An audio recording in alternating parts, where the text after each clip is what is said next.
সারাদিন ধরে শিলিগুড়িতে যে পরিমাণে বৃষ্টিপাত হয়, সারাদিন পর যখন সন্ধ্যায় একটু বৃষ্টিটা হয় মনে হয় ভাই একটু কুচকাচ কিছু খাই।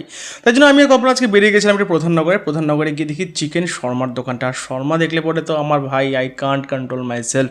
আর এটা শিলিগুড়ির প্রধাননগরের সব থেকে পুরনো শর্মার দোকান। সর্বপ্রথম এখানেই শর্মা পাওয়া যেত, তারপরে ধীরে ধীরে সমস্ত জায়গায় আরও স্টার্ট হয়। আমার যেটুকু জানা আছে, আমি অনেক দিন আগে খেয়েছিলাম। তো এখানকার চিকেন শর্মাটা এত সুন্দর করে বানাচ্ছিল, সামনে একদম কেটে কেটে দিচ্ছিলো। এখানে চিকেন শর্মা ছাড়া আরও অনেক ফ্রাইড আইটেম পাওয়া যায়, chicken stick, chicken fried, leg piece, আরও অনেক আইটেম। তো আমার অত কিছু খাওয়ার সত্যি কথা সময় ছিল না। আমি জাস্ট দাঁড়িয়ে দাঁড়িয়ে এনার বানানোটা দেখছিলাম, আর লোকটা এত সুন্দর করে বানাচ্ছিল। দাদা বানাতে বানাতে আমার সাথে গল্পও করলো অনেকক্ষণ। আর চিকেন তো ভরে ভরে দিচ্ছিলো ভাই, মানে একটা চিকেন শর্মা খেলে পরে বাড়িতে এসে আর কিছু খেতে হবে না, আমি ড্যাম শিওর তোমাদেরকে বলতে পারি।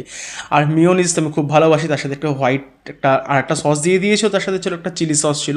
মানে সব কিছু খেয়ে একটা আলাদাই তৃপ্তি ভাই। তখন দিলও ভাবছে এতগুলো আমি খেতে পারবো। কল্পনা তো এটা মুখে দিয়েও দেখলো না, আমি হালাকি খেলাম। আর এটা কোথায় অবস্থিত আমি লাস্ট অবশ্যই বলতেছি। আর এখানে ফ্রাইড আইটেমগুলো দেখে ভাই আই কান্ট কন্ট্রোল, কিন্তু খেলাম না, কিচ্ছু করার নেই।